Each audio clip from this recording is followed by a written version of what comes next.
Hello, and welcome to a special edition of the Our Town Hall podcast, where we will be discussing Good Employment Week.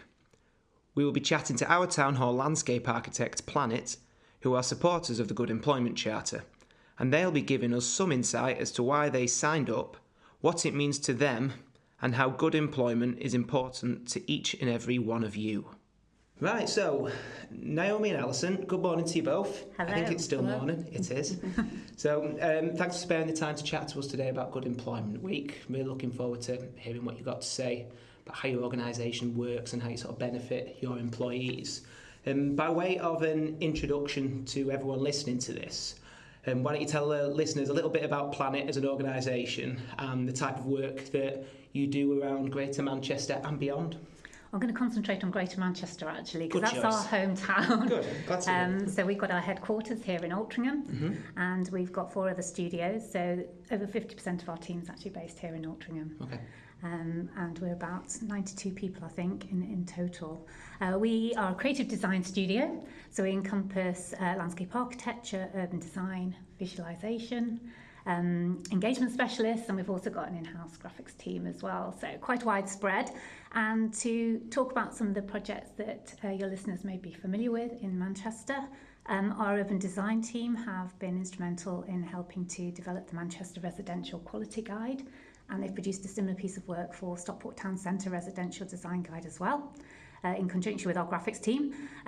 We are the joint master planners on Circle Square with FCB Studios, and our landscape architects have also worked on that scheme, and I'm sure you'll have seen our in-house team's visualisations of Circle Square in the press. Yes, I have done. Likewise, the project that we know you best for is the Our Town Hall project. Yeah, of so course. working on Albert Square. With the landscape architects for that, and again our visuals have been in the press, so although it's under construction at the moment, I think most people know what that's going to look like. And we can see it coming together already slowly, can't we? Yes, it's getting there. Done. So a lot of the bits that have happened to date have been in the kind of back of house, haven't they? Yeah. But yeah, it's coming to fruition now, which is great. And then another area we've had quite a significant impact on is New East Manchester. So we've been involved in several projects associated with the Velo Park and the indoor BMX centre there, Manchester City Football Academy, Beswick Hub. Our visualisation team looked at the expansion of the Etihad Stadium and the Co-op Live Arena, so all sorts of work. And then how we came to know our engagement specialists was through our work at Noma Estate on the public realm and Sadler's Yard. And now that team is now in-house. They continue their ongoing role working with the local community on a whole load of workshop, public planting initiatives and so on. So I think that gives you a rounded view of what we do and what some of the things we're involved in. Yeah, it sounds like it. I think what I've just learned from what you just said then is Planit is a classic example of an organisation that's clearly had a sort of big impact on the city and wider, and yet here you are in a little tiny premises in Altrincham. In a back street. In a back street, that's what I mean. And it makes you wonder how many other organisations like yourself are doing brilliant work around the city for everyone to benefit from. But yeah, that's really good to hear. Thanks for that. Planit, of course, are supporters of the Greater Manchester Employment Charter, which is great to hear, especially from a smaller organisation like yourself. I think that is significant and worth mentioning. That's along with a growing list of Manchester businesses, of course, so there's many, many more involved who you can check out online if you haven't done already. What were your motivations for signing up for the Charter, and how do you think your membership in the future will benefit those that work for you? Well, we became a B Corp in 2020. So a B Corporation is committed to providing benefit for people and planet, as well as operating as obviously a profitable and successful business. And that was around the same time that the Good Employment Charter was being launched as well. I think it was earlier that year. Yeah. And there's a real synergy and alignment between the two aspects. So obviously as a Greater Manchester employer, we wanted to support the great work that's been doing by the council and the mayor, and really lend our voice and support as that initiative came forward. So at the moment we are a supporter rather than a member, but we would like to be a member in time. And I think the work of those two accreditation schemes goes hand in hand as far as I'm concerned. And I think it's important to mention what you just did then, in that it's not as simple as just signing up. You don't just sign up and become a member and then wave the flag. There is a process you go through, isn't there? Yeah, definitely. Which checks that you are a good employer ultimately. So. Absolutely, and there's lots of initiatives that we've taken forward between becoming a supporter and now hoping to move towards membership that we've implemented in that period. Yeah, so it already it takes an employer which is already striving to be good and makes them better, essentially. Absolutely, so it's an improvement format or framework, isn't it? Yeah, that's a really good way of putting it, precisely. So up to this point now, do you believe that your colleagues can sort of see and feel the benefit of your engagement with the Charter, and has this engagement helped improve your practices as an employer?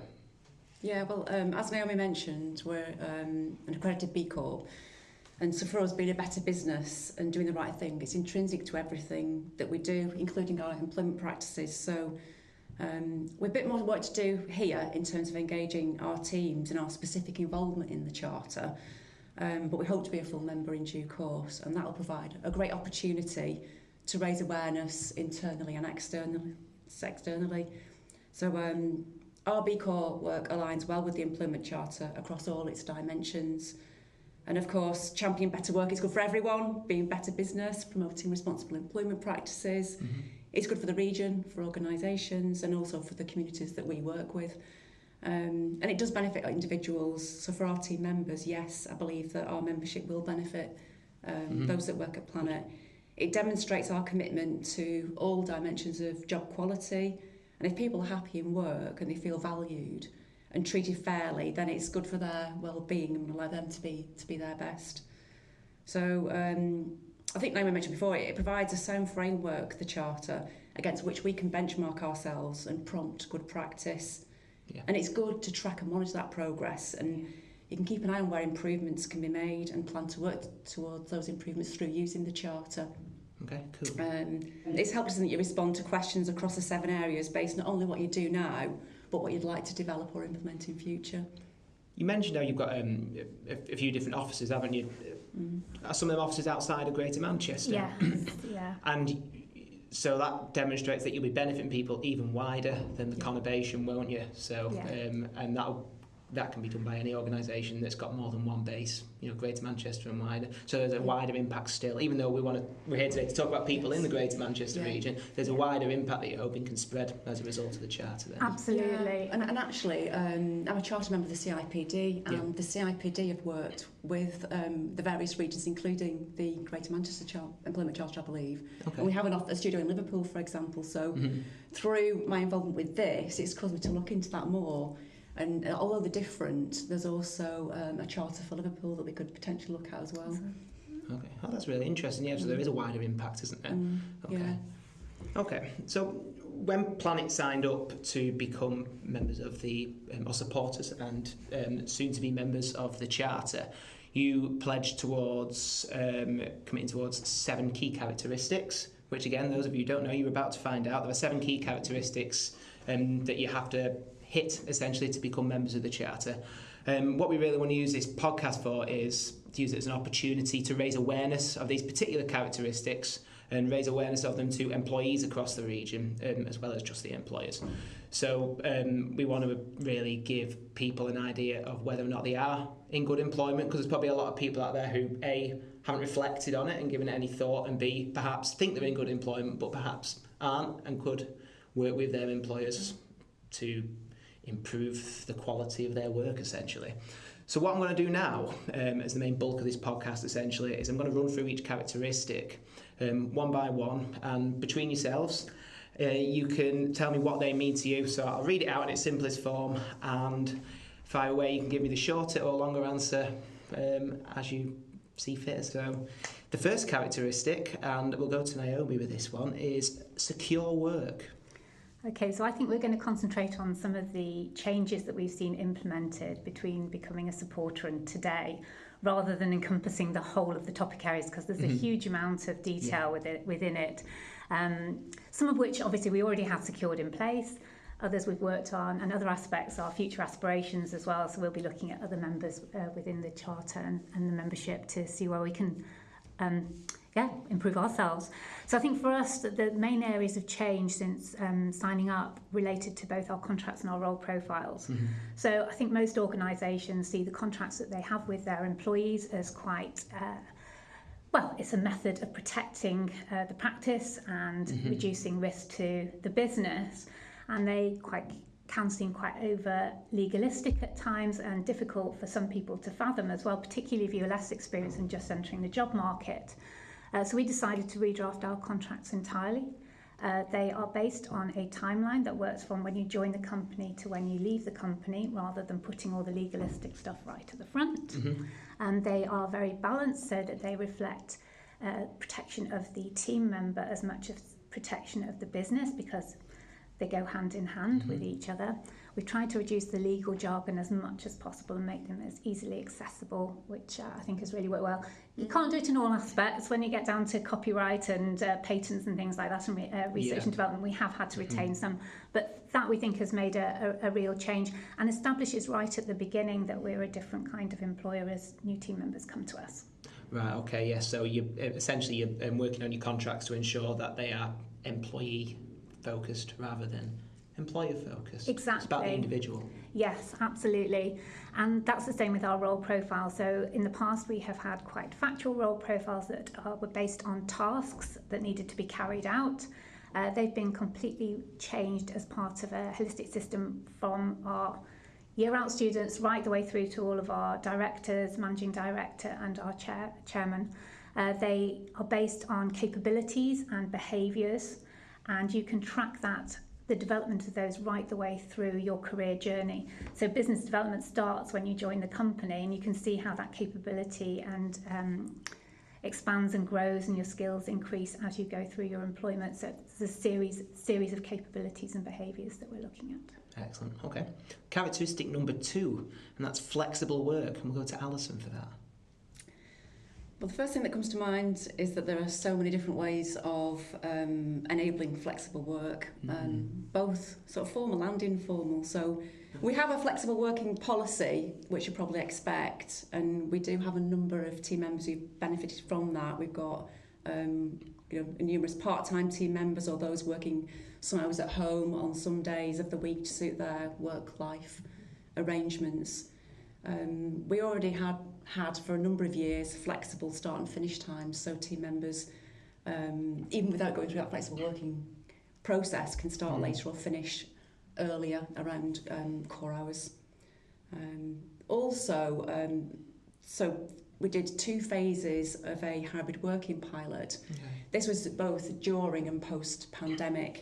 So we consulted with team members through a comprehensive hybrid working survey to help us understand and assess the benefits and challenges of hybrid working. And this informed our approach going forward and led to development of our hybrid working policy that we have now. And we'll keep that under continual review. Aside from those more sort of formal approaches, we've also got a number of informal working arrangements. I mean, there's always times when things crop up outside work, be that childcare or an emergency at home, or just an important appointment which, it impacts your normal working day. Yeah. And we always try to be understanding and accommodate wherever we can. And, more recently we've had to accommodate things like teacher strikes, train strikes. Yeah, of course. And also we've actually got quite a number of team members who've joined us from overseas, and we've allowed flexibility in working arrangements to them as well, so they, to allow them to visit family, for example, around special holidays or things like that. So I think there's a number of ways that we cover that aspect. And interestingly, I attended an event through my links with the Manchester Good Employment Charter, and that was to input into response to the government's flexible work consultation. Okay. And it was really useful to meet other companies involved and share views around that, especially as a sole HR practitioner, if you like. Yeah.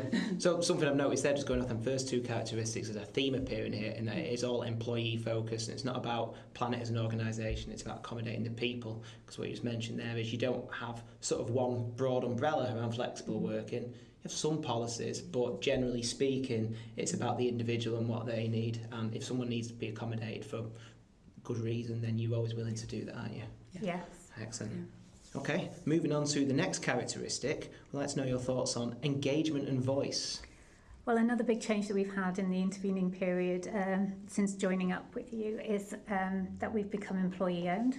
Okay. So we're now 65% employee-owned, and that ownership is held indirectly for the benefit of all of our team members.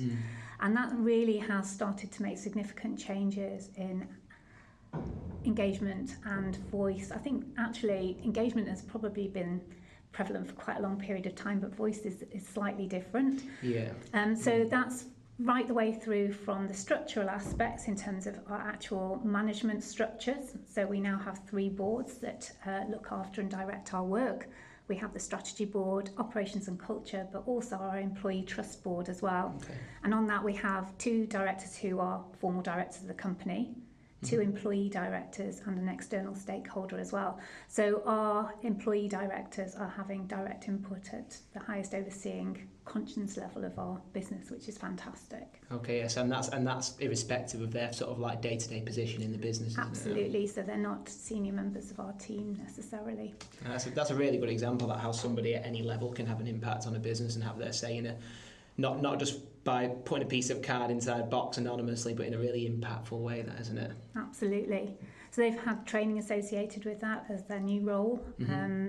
They are officially registered at Companies House. They will change every 2 years. Probably one of them changes after 2 years and one after 3 initially, so that we get an overlap between them going forward. But it means that other team members know that they could have that opportunity going forward as well. That's great. But it's also changed how we are looking at our future direction as a company. So say for instance when we are looking at our B Corp reaccreditation, which is just going to go in soon, we've set up working groups that are made up of our team members, and they've had a direct input in deciding which initiatives we want to focus on going forward, developing programs and implementing them. So they're actually having an immediate effect on the direction of our company and how we achieve that. Okay, excellent. That's really good to hear. Okay, we'll move on to characteristic number 4. No particular order these, by the way, they're just how I type them out. But the next characteristic is recruitment, and we'll go to Alison again for that.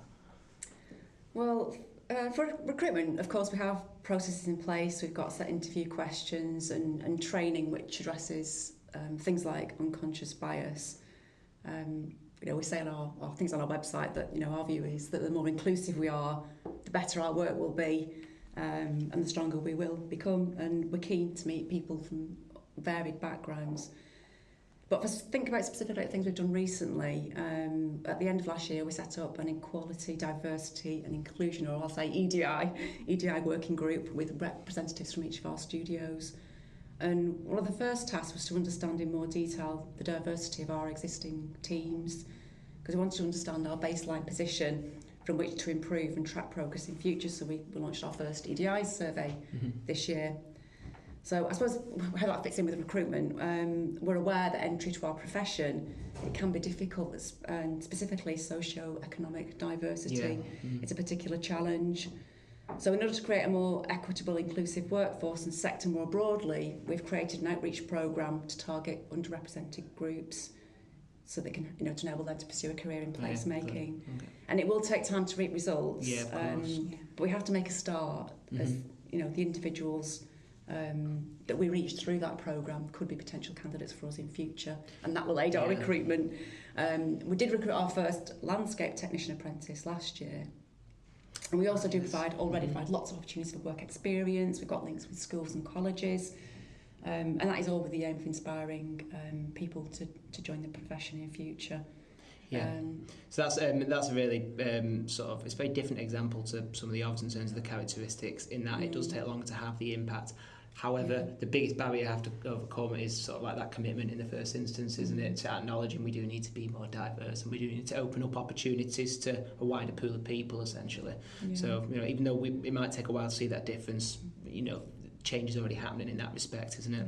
And hopefully by demonstrating you're a good employer and the good work that we do and that we embrace diversity should make recruitment and retention easier. Yeah, that's a really good point. Next characteristic, people management. Alison again. Wow, I know that's there's so many different people management processes, and yes. If I refer to a couple of those listed in the charter under this characteristic and that we've recently improved, one of those big improvements would be our induction programme. So the Planit induction programme for each new start has been expanded, and this has been based on those who've joined us more recently. And we've given the induction programme much more structure, it's longer, and we've got clear accountabilities for delivery of each element. So it covers an introduction to the practice, our purpose and mission, our strategy. It covers the job and the role and how this fits with the practice. Our quality management system and the procedures and policies are covered, the software, the tools, introduction to the team. We've provided a lot more structure through the improvements that we've made. And also we've added a buddy system. It's quite difficult when someone joins, isn't it? That they need someone to ask questions to. And we encourage that. We encourage people to ask as many questions as possible. But to enable that, we've added a buddy system. And it sounds simple on the face of it, but also a checklist. And that's more of an aid. So the line manager and the new starter are aware that what they need to cover during the induction. It helps keep people on track, I suppose. It does. The buddy thing is a really good one. It's another really simple but effective way of doing it. And the service I work in with the Manchester City Council do just that. When I joined nearly 4 years ago now, I had that, and I thought at the time, sounds a bit sort of awkward, like having one particular person to go into, but it's not at all awkward. It's having someone you know you can rely on to ask those what you might perceive to be silly questions, although there's no such thing as a silly question, of course. It's really reliable. Especially when everyone else is sort of so busy and tied up on a day-to-day basis. It's nice to have a little bit of hand-holding, I think. So, yeah, it's good to see you implementing that. Our sixth characteristic now, we are flying through these. Our sixth one is health and well-being. And this is your last one, Alison. Health and well-being. Well, hopefully all organisations want to create a healthy and happy working environment. And a lot of that's to do with culture as well. So, you know, we've got a culture that promotes and supports the health and well-being of all our team members.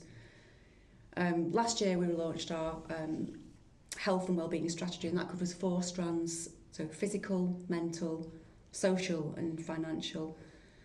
The main thing that comes to mind when I think about that whole area is the fact that we've increased our number of mental health first aiders across our studios. We've got 7 in total, 4 in Manchester.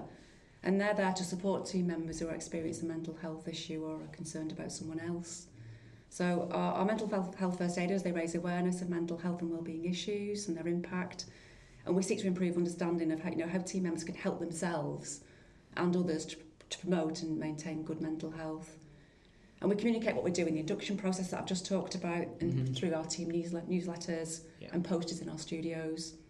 So we meet regularly. We've developed a health and wellbeing calendar for the year, which provides an opportunity to raise awareness and provide information and support across all aspects. I can give you some examples if you want me to carry on. I think it's a good one, the health and wellbeing, because it's probably more pertinent than ever, isn't it? It's been a lot more sort of prevalent in the news and so forth, with all sorts going on in the public eye, especially around mental health. And it's good to hear about those sort of aids that you're putting in place, because what I'm hoping is that there's people listening to this podcast right now thinking to themselves, perhaps they're under a little bit of mental stress and thinking, maybe my employer could do a little bit more for me, because what you tend to find is that people have sort of like mechanisms in place in their personal life, but we spend like a third of our life at work, so we need those similar mechanisms in place in the workplace. So hopefully there's people hearing these sort of things you're saying about mental health first aid and so forth, and they can take them back to their employers. And I don't think it's that hard to do, actually. Good. By raising awareness, I mean, there's lots of information and sources of help externally that are already out there. You know, we've supported things like recently we supported Mental Health Awareness Week with the theme of anxiety, which is so relevant at the moment. Sure. And you can just look at external websites, you can get the sources of information from that and just communicate that within your own organisation. I think just by talking about it, raising awareness, reducing stigma, if people feel more comfortable to come and talk to you about issues, then that's good, because as an employee you need to know, because it's about... You don't need anything sort of special or any sort of like expensive tool to do any of this that you're doing. You just need to sort of be open and honest with yourselves as an employer, don't you? And accept where change needs to be made. And even whether it's an employer or an employee listening, it's great to know that there's that sort of third-party material out there which is easy to access. And perhaps part of Good Employment Week, perhaps that's the sort of thing that we can try and trumpet a little bit more to raise more awareness around it. Yeah, there's like I said, there's lots of resources out there, and something simple is that we've pulled together a mental health and wellbeing calendar. So we pinpoint events throughout the year which we know we're going to target, Some might just be awareness, or some we've arranged sort of coffee and biscuits and come and have a chat kind of things. And as I'd expect, probably my role as a sort of HR or principal for people, I also provide a lot of individual support to team members, sort of intrinsic to my role really, and we always make sure that we point people in the right direction to lots of supports available. Excellent. Right then, on to our 7th and our final key characteristic of good employment. And back over to you, Naomi. This final one is around pay. Yes, so I wanted to focus in on the real living wage, which is one of the first conversations I think I had with a representative from the Good Employment Charter when I first got in touch with them. And they had some really good links actually with the Living Wage Foundation right from the start. So for our organisation, we were already paying all of our team members the real living wage anyway.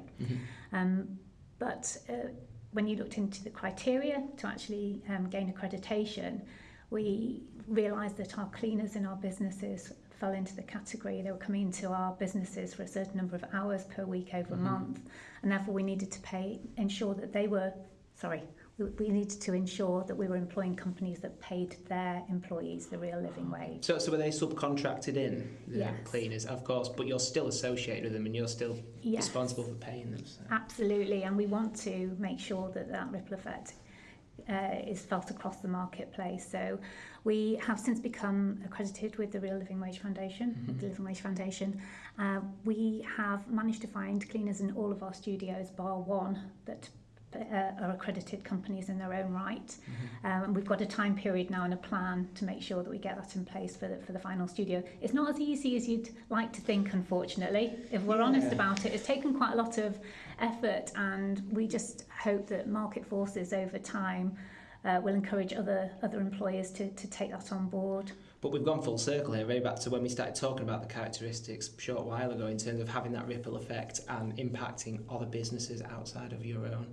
If you're putting the onus on other subcontractors and other people you work with to pay properly, then it's going to have these positive outcomes elsewhere, isn't it? Absolutely. Really good to hear. Yeah, I expected that characteristic to be straightforward as paying your own staff, but it just demonstrates there's other elements to it right there. Absolutely, and we also have a supplier and subconsultant process as well when we're working with new companies, and as part of that process we're asking them about whether they pay the real living wage to their employers and their supply chain as well. So we're hoping to spread that further than our organisation. Yeah, that's good. There's a lot like we do in Manchester City Council, ethical procurement and so forth. It's key, isn't it, to sort of spreading the success of good employment. Okay. Right, so I think we've covered absolutely everything there. Thanks so much for your input. I've learned a lot over the last 20 minutes, half an hour, that's for sure. And I'd really like to think that there's residents out there listening to this who can hopefully absorb some of it, maybe have a think, and if there is something they believe that they can get a little better from their employee, if they can put the onus back on them, then hopefully they can do so. So we appreciate the time. Thank you very much, Naomi, and thank you, Alison. Thanks for coming. Best of luck with all the fantastic projects you're working on, and we'll speak to you soon. Thank you. Thanks.